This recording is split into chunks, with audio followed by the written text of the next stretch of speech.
Welcome back, Trailblazers. Before we dive into today's episode, I want to take a moment to talk about a tool that has completely transformed the way I plan and navigate my hikes, AllTrails Plus. As a Trailheads ambassador and the organizer of the Yakima Valley Trekkers, I'm out on the trails a lot. One of my favorite features of AllTrails Plus is the ability to edit and create my own maps. Conditions change, fallen trees, washed out sections, or even a last-minute reroute. And with AllTrails Plus, I can adjust my route on the fly and share it with others so everyone stays informed and safe. AllTrails Plus also gives you offline maps, wrong turn alerts, and 3D trail previews to help you stay on track and make the most of your adventure. And the best part, you can get 30% off an AllTrails Plus membership with my exclusive link in the episode show notes. So whether you're planning your next big trek or just looking for a new trail to explore, AllTrails Plus has you covered. Check it out and let's hit the trail.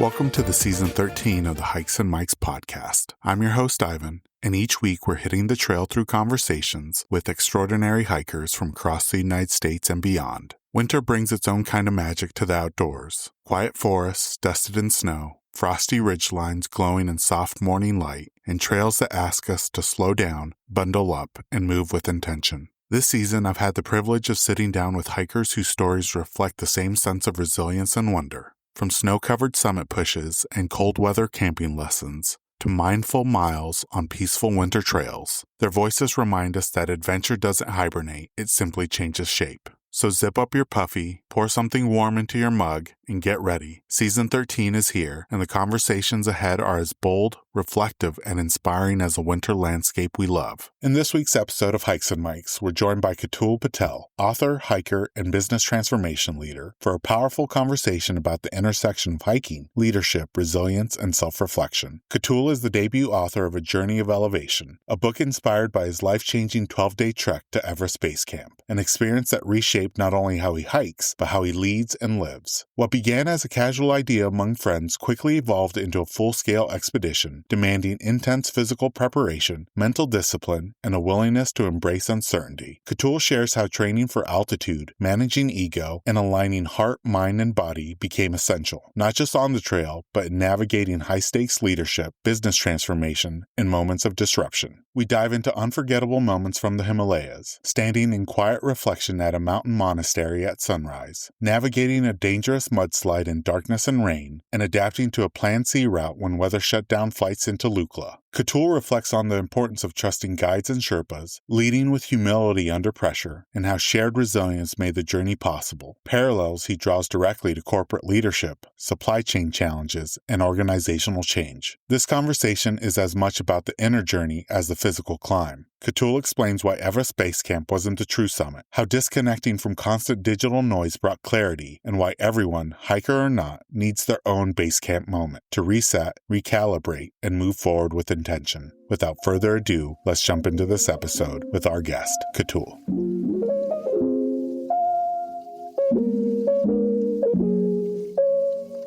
Welcome, everyone, to the latest episode of the Hikes and Mikes podcast. I have a really exciting guest with me today. He is the author of A Journey of Elevation, which is coming out on January 20th. By the time this episode comes out, you'll be able to pick up his book and read about his adventures. We're going to be touching on a few of those experiences on this podcast. His name is Ketul, and he's going to be sharing about his outdoor experiences. Ketul, thank you so much for joining us on the podcast. We always like to start off by having our guests share a little bit about themselves and how they got started hiking. Great. Thank you, Ivan, for the opportunity here, and very excited to share my experience with the audience here.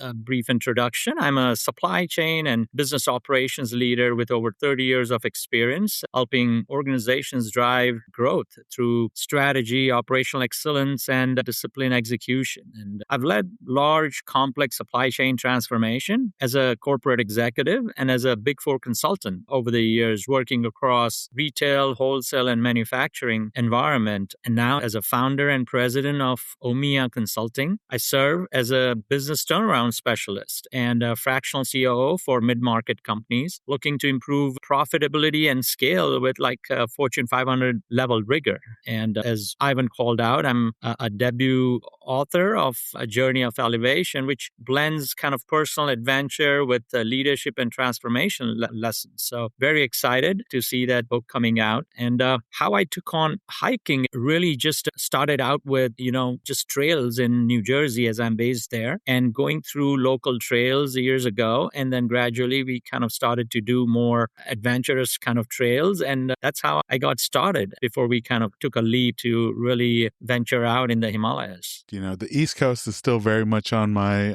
bucket list, and I've heard really good things about the tri-state area and New Jersey, some of the amazing hiking trails you have on there. Ketul, your book, A Journey of Elevation, comes out on January 20th. And for you as a debut author, what do you most hope a reader walks away with as not just a leader, but as a human as well? Yeah, the idea for the book was born during my trek to Everest Base Camp. And what started as a personal challenge of, something proving to myself turned into a deeply reflective experience about leadership and transformation. I wrote this book because I wanted to capture those lessons in a way that speaks to both hikers and the business leaders, anyone facing a challenge that seems larger than themselves. And my hope is that the readers find it not just a story of adventure, but a framework for resilience and transformation, whether it be professionally, personally, or spiritually, which is what I experienced in my 12 days up there. And it would be worth it if I can encourage listeners to create their own base camp moments, which is,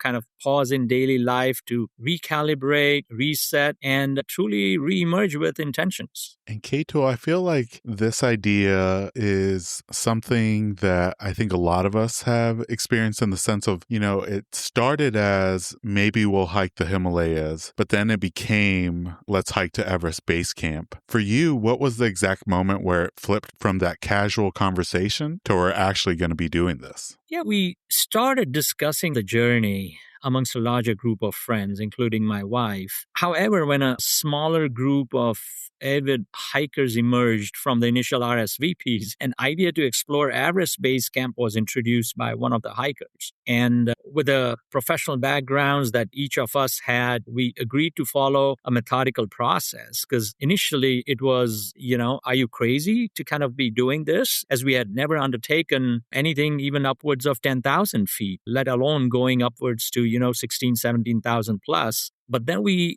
started and agreed to do kind of our own due diligence, right? And we started to circulate different YouTube video links and we started watching that to truly understand what it takes to kind of go up there. And we scheduled calls for, different references who had been there and done that. And I recall it was not until actually we spoke with the head guide and the tour operator in Nepal that built our confidence that this can be done with appropriate preparation in place. That is where when we realized that I think, this is worth committing to. One thing that I really enjoyed, Ketul, is from the book, you talk about getting clear on the why and aligning not just your heart and mind, but your body as well before committing. What did that alignment look for you in real life? Yeah, for me, this alignment of heart, mind, and body became real, not just theoretical on the mountain. Before the trek, the why was clear at an intellectual level. It was a personal challenge, a commitment I'd made to myself and my family. And it was a way to experience humility and perspective outside the corporate environment. But that clarity was tested daily once the physical and mental strain kind of set in. Alignment showed up in very practical ways. Each morning before committing to the day's climb, I had to check three things, honestly. Whether one, mentally, was I clear and present or distracted and forcing momentum? Secondly, physically, was my body responding well? Breathing, energy, symptoms, or signaling the need to slow down? And then lastly, emotionally, was I committed it for the right reasons to go one more day or a few more days, or it was just driven by ego and the desire to finish strong. And on days when, those were not aligned, the answer was not to push harder. It was to recalibrate, adjust pace, reset expectations, and accept help if needed. And so on days when they were aligned, progress, felt steady, even though we were going through Herculean challenges every day, as every day was a new day. And this experience kind of reshaped how I approach leadership decisions today, right? Before committing to a path, especially in this high stakes situations or, constant crisis mode, I pause to ensure alignment between intent, logic, the capacity that I have. And when the heart understands why, the mind sees the trade-offs clearly. And then the system has the energy to execute, right? And commitment becomes kind of sustainable commitment. And I believe that without that alignment, even the best strategy eventually breaks down. I really love that you not just pause, but it's a reset. And I feel like sometimes on the trail and in real life, you do need that pause and reset because while sometimes it is easy just to put your head down, grit your teeth, and make it up a summit, sometimes the best course of action is just to pause, reset, take a deep breath, and kind of start new instead of just kind of bulldozing your way through a difficult or challenging moment. Ketul, you mentioned that you hadn't really hiked above 10,000 feet before committing to this, and I'm wondering if we can talk a little bit about prep. As you ramped up your training, what part of the physical preparation surprised you the most, and what did it reveal about your mental readiness too? What surprised me most about my physical prep was really the level of focus and motivation it unlocked. Earlier we talked about, right, the why. And as soon as we were convinced, or I was convinced that this is something I can do, but also with eyes wide open as to what would it take actually to be ready for it. I realized earlier on that reaching base camp was less about peak fitness and more about my ability to sustain that daily rigor over an extended period of time when you have to hike or trek, 6 to 8 hours every day and not on a flat land. Right? You are climbing, going up and down the mountains. So I trained deliberately for endurance with, particular emphasis on core strength and then also my leg strength, especially my left leg, which had undergone multiple ligament surgeries years earlier. And strengthening that foundation, for me, it wasn't optional. I was deeply concerned about if my knee was able to sustain that rigor. And it was critical for me to kind of be managing long, repetitive climbs and uneven terrain. And as the results became visible over months, losing 8 to 10 pounds over a few months and building that stability around my knees, something important shifted, right? That physical progress translated into mental confidence. And each gain reinforced the belief that this was not just aspirational, but achievable. And that alignment between preparation and confidence ultimately convinced me that the journey could be done with discipline and not bravado. You've touched on this already, but one piece of advice that you got early on was don't let your ego drive decisions. And on the trek, what did ego management look like in practice, especially when your body starts reacting differently to the altitude? Yeah, so as part of answering that why question, as we talked earlier, one of the things I had to do is go visit my doctor, right? Just to make sure that, past 50 and there were, just to make sure that I was really physically up for it. And just to also recognize, right, that what would be different things that I should be aware of as I go in and something that I could work on, with the time that I had. And I was given a very clear advice by my doctor before the trek, that although my health and vitals posed no concerns, he was very emphatic about one thing, that when the time came, I had to listen to my body and not let ego override any judgment. At altitude, right, forcing your way through discomfort, I realized is not a sign of strength. It becomes a liability. So in practice, ego management meant paying close attention to the signals that I could not be negotiated away, the breathing patterns that we had, the energy levels, headaches, the pace at which we were moving, the hydration, and then the the recovery as well, right? That at times when we felt kind of weak, were we able to kind of recover out of that? It meant being willing to slow down, take breaks, accept help, or even adjust plans without viewing those choices as failure, right? But it's just a way to kind of adjust to reach to your ultimate goal. What was striking really is that the altitude humbled everyone equally in our team, right? No amount of motivation, experience, or mental toughness could override these physiological realities. Our commitment to the goal never wavered. Ego was quietly replaced by humility and perseverance. And progress, as we kind of saw, came not just from proving capability, but from respecting these limits and moving forward responsibly. This experience also reinforced a leadership truth that I carry forward, right? That ego does not disappear. When you're under pressure, it just gets exposed. And the leaders who manage it well create space for better decisions, safer outcomes, and sustained performance. Oh, I love that. Ego doesn't disappear. It actually gets exposed during those moments. Now, most people, I think, when they picture the Everest Base Camp trek, it starts with the famous Lukla flight, but yours turned into Plan C. Walk us through that pivot, what was happening, what you felt, and how the team kept morale steady before the trek even started. That's right. This was certainly one area that we felt at the end of the whole journey that we were so excited as we had prepared for this to take that Lukla flight. But even before we started, the reality started to kind of set in. And although we were informed by our guide, the tour guides, and others that you are at the behest of the weather over there. Every day it's a new day. And then you have to respect that while you are in the mountains and adapt to it. And so it was the day before our early AM flight to Lukla that we were just relaxing and going over our checklists, and some folks doing their last minute shopping for small items, that we were informed of the impending, weather delays. Although we were notified a day ago, it was something we were told that it will subside by the day of our travel and we'll still be able to make it. So that late afternoon, we were informed that now Lukla Airport was closed and there's a backlog of flights that it would take a few days for the queue to clear up, with the hope that the weather opens up at that point as well. And this is when we got into kind of that contingency planning mode and started to ask questions and gather as many facts that were available before agreeing to kind of look for an obvious plan B that we had in mind, which was, can we take helicopter flights from a different airport going into Lukla? And as our guide started planning for that plan B, we were again informed late in the evening that the helicopters also had started to back up due to everyone making these alternate arrangements. So now we were literally in that crisis mode, and as I call it, the plan C, and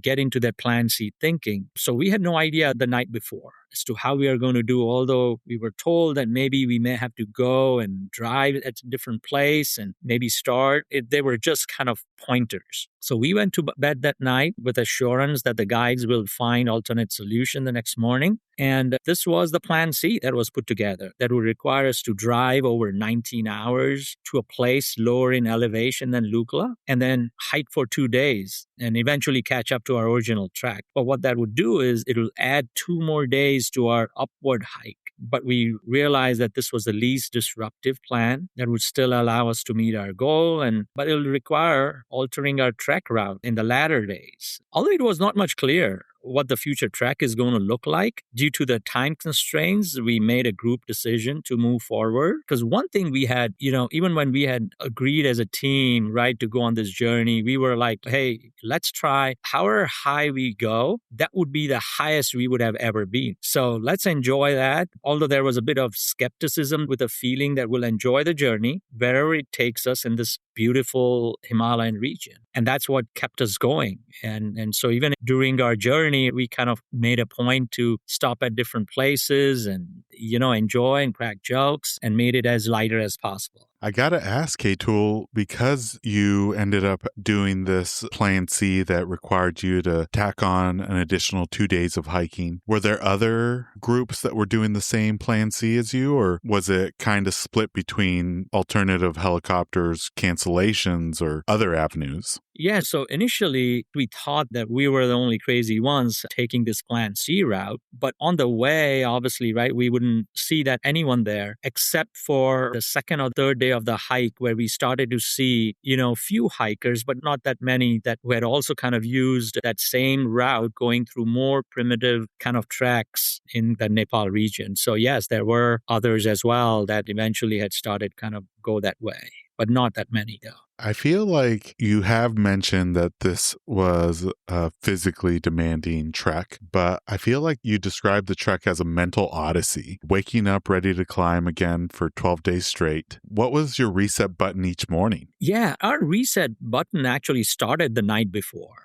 So each evening after the dinner, and we made a point that we would wait for anyone who may join late because of their lower pace or whatever it may be, that we would wait for everyone for the evening dinner. And after dinner, the guys would gather us and walk us through the next day, right? With the expected terrain or weather conditions, pace, any specific guidance on gear there may be, or hydration or nutrition tips that they would give us, in the hope that that briefing kind of, removed uncertainty and would allow us to mentally close the day we had just completed and mentally be ready. So by the time we woke up, the mental reset had already happened, right? So the night prior, when we went to our rooms, we would be packing things and making sure that based on the guidance we were provided, that we were taking the things on a limited basis that we have to carry in our backpacks. In the morning, it was all about energy and morale. And a good breakfast was not just the fuel, but it was a psychological lift and a signal that we were ready to move again. Almost every day, someone in the group naturally emerged as a champion, cracking a joke or offering encouragement or setting a positive tone and vibe before the first step. And I think that collective ritual mattered. It reminded us that resilience over 12 straight days was not about individual toughness, but about shared preparation, rhythm, and starting each day with clarity and optimism.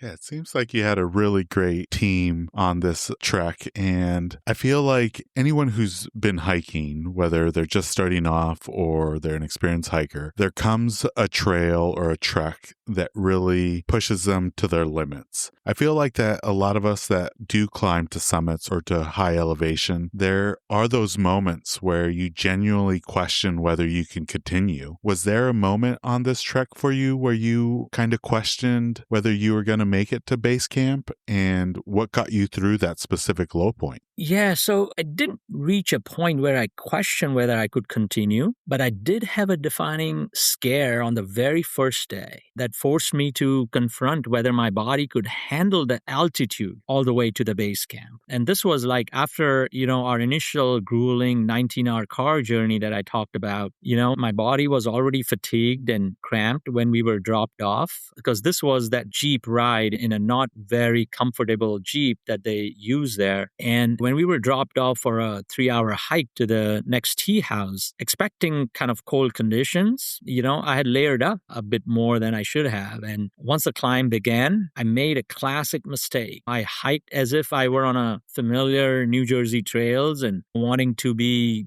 ahead and ignoring both the terrain and the altitude. And within an hour, I recall my heart rate spiked and I was overheating and I was sweating heavily. And even then, instead of calling for a break, my ego pushed me to keep going. That yes, I could do it. It's just a matter of a couple more hours and I'll rest. But a few yards later, I started to get dizzy and it really forced me to stop. And at that point, my wife and teammates kind of stepped in and had me remove my layers and hydrate and rest. And that pause was enough to kind of regain balance and reach the tea house. I felt completely spent by then and went straight to rest. And lying there, that was the first time when kind of the doubt started to set in, or doubt set in then, that not about the trek, but it was about the altitude. And I felt that if this happened so early, how will my body respond past 17,000 feet? And so for me, that was the lowest mental point. And what got me through was narrowing my focus. I stopped projecting ahead and committed only to recovery, right? And I was told, get hydrated, rest. I was given kind of a garlic soup to kind of regain any oxygen and be prepared for the next day. Somehow, the guides may have seen this happen before, and they were like, don't worry, you should be okay next day morning. Just take rest and we'll see you next day morning. But one thing, it also prompted me to start taking my altitude sickness medication earlier. That's what they recommended, so that my body get used to it in a couple of days when we reach over,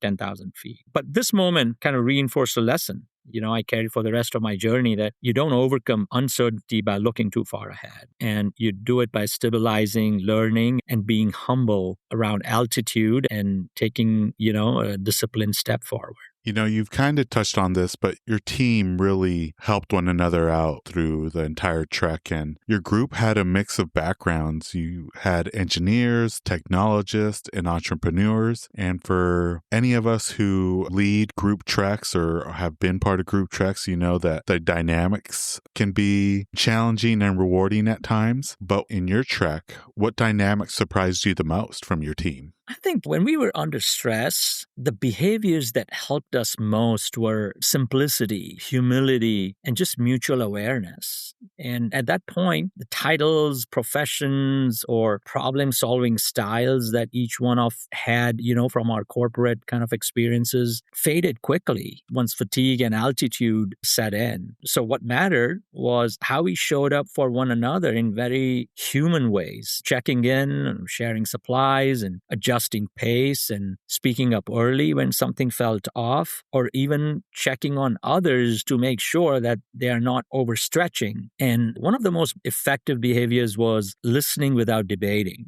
As myself being an engineer, I had to resist the urge to kind of overanalyze. And I'm sure my IT friends would have let go those kind of optimization instincts. And maybe the entrepreneur side of us tempered that bias for speed. And so decisions became less about proving a point and more about preserving the team. And that shift significantly reduced friction under stress. And what surprised me most was how leadership rotated naturally. And different people stepped forward on different days. Sometimes it could be through just quiet encouragement, sometimes through more situational judgment, or simply by setting a calm pace. And then influence came right from just sheer presence and empathy, and not the expertise or confidence that we all had built from our careers. And this was a very reinforced, powerful lesson that I took away, where under pressure, you see that diverse teams perform best when they abandon their professional identities and operate on a shared fundamentals, which is trust, communication, collective responsibility. These are the things in this day and age where change management has become so important with the advancement of AI and a lot of continual stress that we see within the corporate world. And,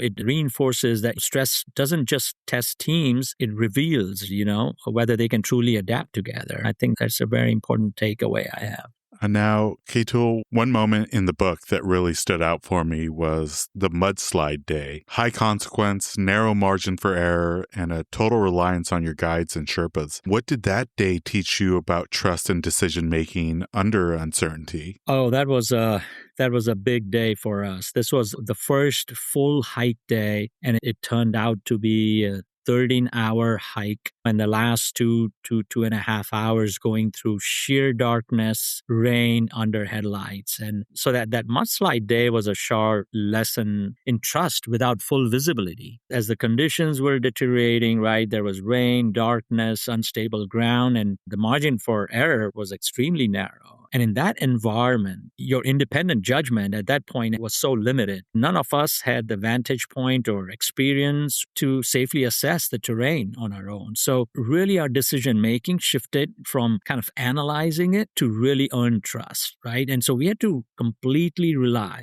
on our guides and Sherpas, and not because we surrendered our responsibility, but we recognized where true expertise resided, right? And their calm, decisive instructions, when to step, when to pause, how to spare ourselves, created that order in that otherwise chaotic situation, because we were informed as we were having lunch that, there had been a mudslide on our path forward. The Army was already on its way to clear that mudslide. And if they approached there, it would be easily 4 to 6 hours of clearance time that they would need. And that would completely throw off our kind of schedule there. And so as we went there, that mudslide had happened. And this is when we had to rely on them to actually take one person at a time through that mudslide, knowing that, if you go in the other direction, it was taking you all the way down. What that day taught me is really under true uncertainty. Good decision making is less about consensus and more about clarity of authority, right? I mean, trust is not blind, but it is built on experience, proximity to risk, and credibility. So that was a very important, broader kind of leadership lesson in high consequence moments, that leaders must know when to lead from the front and when to step back and let those closest to reality lead. Right. And this is where many times trusting the right people at the right moment is truly responsible leadership. Kind of following up on that, in your book, you mentioned how critical it is to choose the right trekking agency and Sherpa team. For you, what did your head guide teach you about leadership in extreme environments like with the mudslide? And how does that translate to leading transformation at work? Choosing the right guide and Sherpa team was one of the most important decisions we made. And our head guide demonstrated those leadership qualities that only emerge in these extreme environments, right? And what stood out was his, calm and poise amid daily uncertainty, right? The weather shifts, the terrain changes, the physical limits of the group, and that steadiness became kind of an anchor for the entire team. And there were moments when we actually questioned some of their decisions, often driven by fatigue or incomplete information or just frustration going through kind of the day's trek. But rather than reacting defensively, the guide consistently kind of grounded us in facts and what had changed, what risks existed, what were the trade-offs we were making. And once alignment was achieved, their value multiplied. And drawing on their deep on-the-ground experience from countless expeditions and strong local networks, they ensured that both these original and revised plans that we had, this Plan C as we called, were executed quickly and safely, because they had to actually prepare for these 2 days on the go. So they were actually making calls while we were driving up to that place, because we were a larger group, that to look for tea houses with that large capacity and where that would be. So how far can we hike? They were also not clear on our capabilities. So they had to also kind of hedge their bets over there, that will we be able to cover certain number of kilometers in an hour to get there, and what would our pace be? So I think it was really very commendable and impressive how they kind of took that. And that experience kind of mirrors how I approach leading transformation in organizations. In periods of anxiety, confusion, or leadership gaps, teams do not need louder direction, right? They need calm, clarity, credibility, and that steadfast leadership. And that leader who creates that confidence by naming the reality honestly, outlining, viable paths forward, establishing accountability, and then leading through disciplined execution. And so both in extreme terrain or business transformation, kind of progress depends less on bravado and more, I believe, on composure, trust, compassion, and, truly experience-driven judgment there. Yeah, let's kind of dive deep into that, Ketul, because you've done a really great job in connecting your experience reaching Everest Base Camp to supply chain disruptions and business transformation, like labor shortages, volatility, digital transformation, internal resistance. What's one quote unquote Everest lesson that you wish every executive would apply the next time a plan collapses and they're forced into a plan C or D? Yeah, on the trail, Plan C was not a predefined backup, right? It was really a mindset. When weather, terrain, time constraints narrowed our options quickly, right, certainty disappeared. And Plan C meant accepting that original plan and even the obvious backup were no longer viable, and shifting focus from optimizing the plan to preserving our mission. And so Plan C looked like making real-time trade-offs with incomplete information, choosing the least disruptive path forward, adjusting pace and expectations, and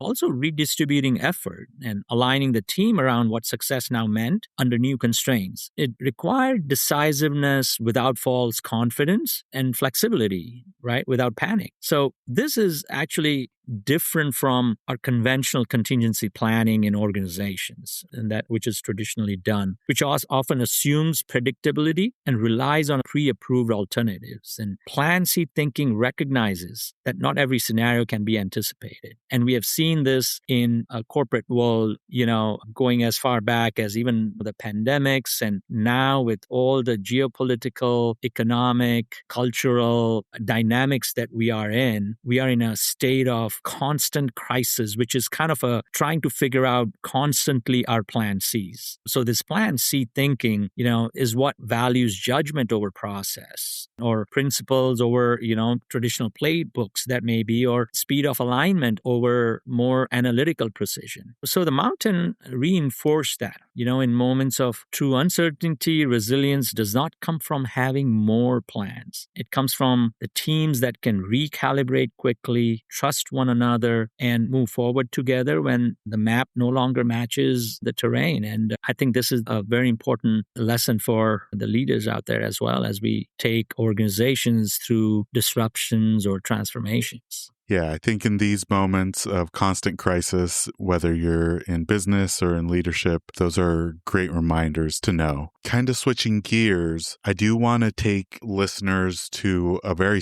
powerful moment that you had before reaching base camp at a monastery. Why did that day become the emotional peak of the whole journey for you? Yeah, that was a very, very emotional day, at least for me. By the time we had reached Tangboche, which has kind of this, one of the largest monasteries at the height in the region there. So by the time we reached there, several days into the trek, the journey had already started to test us now. And fatigue was setting in, right? The air was thinning. Our cold gear had come out and it had become our constant companion. And we were gradually transitioning from kind of that physical effort that we put in the initial days to really endurance now. And that evening, when we reached there, we had seemed like we had timed it perfectly, where we were told that we would have a clear opportunity to watch the sunset. And as we walked behind the monastery, we were met with a view that just totally stopped me in my tracks. And the sun's rays slowly illuminating Everest and the surrounding peaks, and with the clearest view we had seen Everest to that point. And this was against the backdrop of the monastery. The moment felt so deeply spiritual and profoundly humbling. And it was not just visual beauty, right? It was a reminder of how small we were within something far greater that was happening at that time. And even the following morning, that deepened that experience. And so we woke early to the sound of monastery bells early in the day. And that was just when the sun was rising. And so we kind of quickly got out of bed and got out to kind of see the sunrise. And we were invited to also sit quietly as the monks began their daily chants. The rhythmic vibrations, and combined, with that soft light of sunrise that we saw touching kind of the peaks again, it really created that sense of stillness, that was so difficult to describe and impossible to forget. And that day became kind of the emotional peak of the journey because it offered perspective,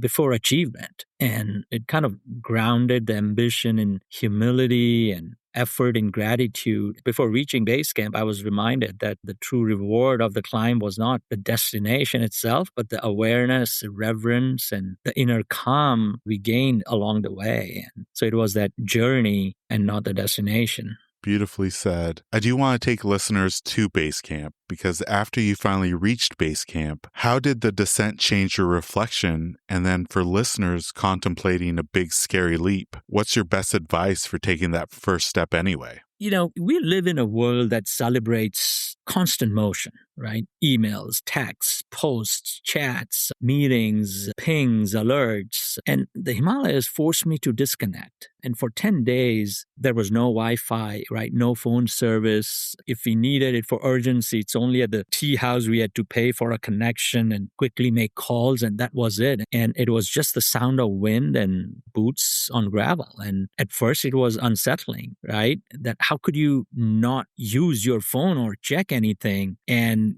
go like that for days? But that it became freeing after initial first couple of days. As I realized that as I slowed down, I began to hear my own thoughts again. Every step kind of stripped away the noise of daily life and exposed what really mattered, which was, gratitude, connection, self-awareness, and really enjoying the beautiful nature and sceneries around you, the waterfalls. And I rediscovered my limits. And as I was doing that, found kind of new capacity. And that mental reset is something every leader, I believe, every person needs periodically. Because when we step away from the noise, we return with clarity and perspective. I believe every leader needs to deliberately create their own base camp moment. And it doesn't have to be necessarily through physical adventure. Not everyone can maybe go up there, but through an experience that meaningfully disrupts their routine and comfort, right? Brings them out of their comfort zone. And it should stretch their perspectives far enough that, if they think of doing anything, their reaction should be, I'm not sure I can do this, or am I crazy to do this, or this feels so unreasonable. And these are the moments that can be created by just taking anything that you enjoy, your hobby, right, and multiplying it tenfold.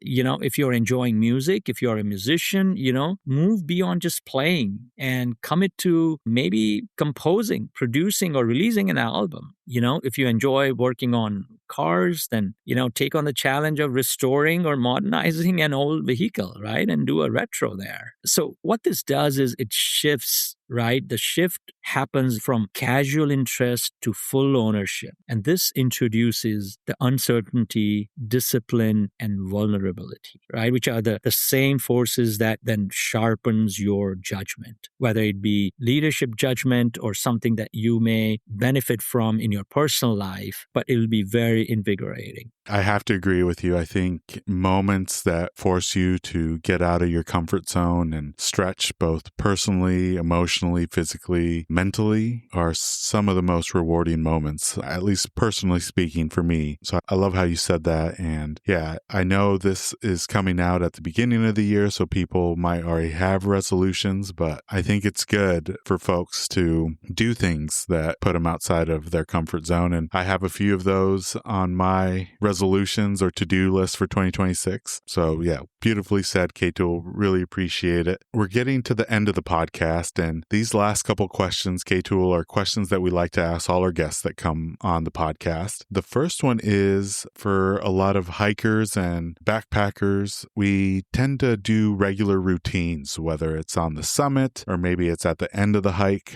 For a lot of us, it's packing that favorite snack or drink. For others, it's enjoying a moment of Zen. And then for many of us, it's also enjoying that favorite meal afterwards. Is there a regular custom or routine that you like to do when you reach your destination or when you make it back out? Yeah, I tend to look forward to the peak or the highlight of the trek, right? Either it's a view from up above or a lake tucked in between the mountains or a view of carpet of trees with, fall colors spread out, right? Especially in the Northeast here. The time when I reach there, I tend to plan to have lunch or snack up there while just sitting down and enjoying the sheer beauty. That is something that I really look forward to. And then this next one is about your pack list. Is there a luxury item that you tend to pack that falls outside of the essentials? And not necessarily luxury as in cost, but maybe something that brings you comfort and joy, but isn't necessarily an essential item to bring on the trek. Yeah, I would say, I tend to carry chocolate bars. And I know it's not essential, but I truly enjoy, at times when either I'm up the summit or just sitting down there. But that is something that I tend to carry. And I'm always looking at expanding my summit snacks. And I got to ask, Ketul, is there a particular kind of chocolate bar or does it vary from hike to hike? Now, if I have it, I certainly either am a Kit Kat fan or I'm a Cadbury fan, and especially the Cadbury that we have a lot of family and friends in UK, and we tend to kind of get our supply replenished every time, and that's something that really I love. Now, Ketul, we're recording this at the beginning of 2026. We still have the whole year ahead of us. Are there any hiking or travel goals that you have for the remainder of the year or anything exciting on the horizon that we should look out for? Yeah, unfortunately, not this year. But I know, as they say, that mountains call you back. And once you have been through such life-changing journey in the Himalayas, right, that is where I'm exploring, although nothing planned yet, to kind of go back out there or maybe, make a trip to Aconcagua in Argentina. And so we'll see when that materializes, but nothing major yet in 2026 so far. Ketul, that was it for the regular questions. We always like to finish off the podcast with a segment of this or that questions that are all outdoor related. I'm going to give you two options and you just choose which one you prefer out of the two. You're more than welcome to say neither or both. But the first one is, if you had to choose, would you choose ascending or descending? I would say ascending. And that just the challenge and the drive in me always kind of looks forward to where and how high and, where you can go. And then this next one is one of our tougher ones, but waterfalls or summits? Oh, yes, that surely is a tough one. I would say my heart is saying waterfalls. Let me put it that way. And my mind is saying summit. This next one, in order to reach some of these summits, let's just say that when you get to the trailhead, you have two options. You have an option that will take you straight up, and then another option that has just a bunch of switchbacks. Both of them lead you to the same spot, but if you had to choose, would you choose switchbacks or straight up? I would take switchbacks because I love exploring. And you never know where it may take you and what you may find, and different views, different corners that it may take you. And I certainly look forward to that.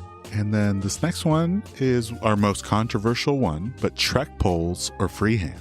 Yeah, for the type of the trek I went through, trek poles for sure. But for shorter ones, probably freehand. So I would say trek poles. And then this next one's about your footwear. Do you wear traditional hiking boots or trail runners? Hiking boots. I love gearing up.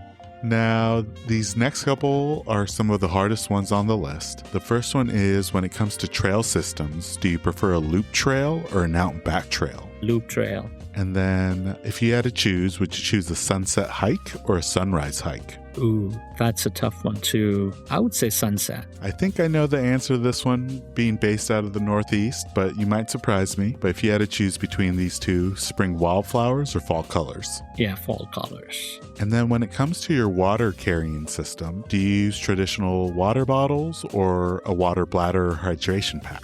Yeah, I typically carry water bottle, but on long journeys, right, the bladder helps, but mostly water bottle. And then this last one, you kind of answered it already with your summit routine, or your luxury item, I should say. But if you had to choose, would you choose a summit drink or a summit snack? Summit snack. Well, that was it, Ketul, for the this or that questions. For folks that are interested in picking up your book, A Journey of Elevation, available on January 20th, where are some of the places that they can find it both online and in stores? And then where are some of the places they can find more information about the book, as well as yourself, on social media or online? Yeah, thank you again for the opportunity here, Ivan. My book is coming out on January 20th, and it's already available right now as a pre-read on Amazon, and as well as Barnes & Noble, and also on a couple other websites. You can find all the details about the book also on my website, which is omiyaconsulting.com/books. I'm also on Facebook as well as on LinkedIn that you can easily kind of look up. And I do have a lot of links and information about that on different blogs and everything that I've written there as well. Awesome, Ketul. It has been a pleasure speaking with you, and we'll be sure to put all those links in the episode show notes so people can pick up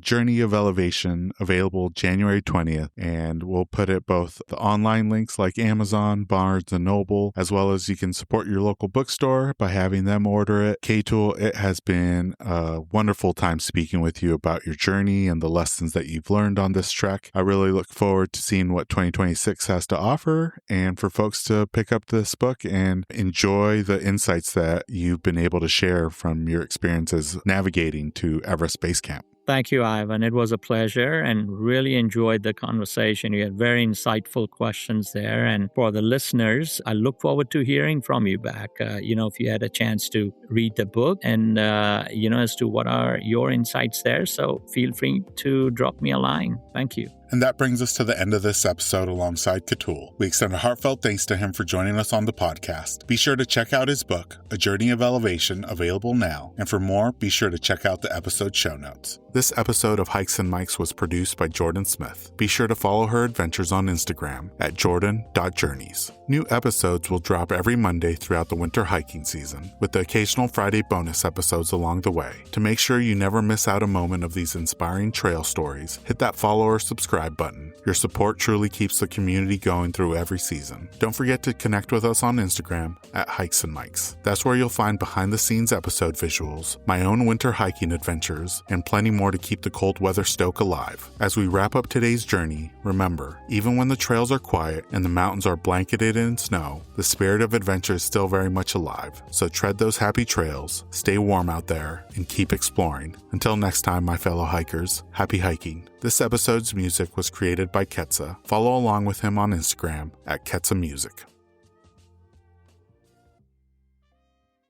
This episode is brought to you by Ursa Minor Outfitters. Folks, I'm absolutely in love with my loon mug. It's handmade, it's an absolute piece of art. Whether it's at the office or at the house, people keep asking to check it out. If you're not a loon fan, they also have other beautiful mugs for wildlife fans of moose, bears, and eagles. They specialize in products highlighting the outdoors and local pride through quality design by local artists. They've even started expanding into items beyond mugs, like apparel, dog accessories, and soon candles and more. They also try to partner and highlight other small businesses, and in some cases, forego profits in lieu of charitable giving to help their community, such as the dog rescue. So check them out, ursaminooroutfitters.com, and enter promo code HikesMikes10 at checkout to receive 10% off your order. And for our four-legged hiking partners, they also have a portable silicone dog bowl and also a sweet over-the-collar dog bandana. Go check them out, ursaminooroutfitters.com, and don't forget to enter promo code HikesMikes10 at checkout to receive 10% off your order.